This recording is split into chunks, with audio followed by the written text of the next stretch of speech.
Kasi kanina in-introduce ka uli as ultimate leading man. Dick,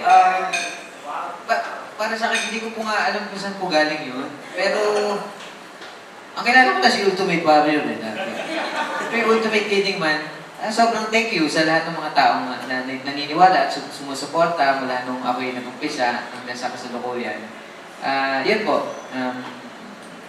Asahan niyo po na mas pagbubutihan ko yung trabaho ko. May Salamat. pressure ba?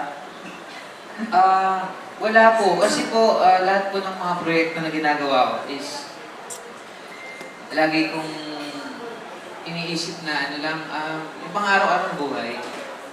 Totoo, ganun lang naman. Enjoyin mo lang lahat ng mga project mo, yung mga ginagawa mong trabaho. Kasi pagka nagkaroon ka ng pressure, meron diyang tendency na maradal ka, something ganun, kabahan. Enjoy lang. Yun.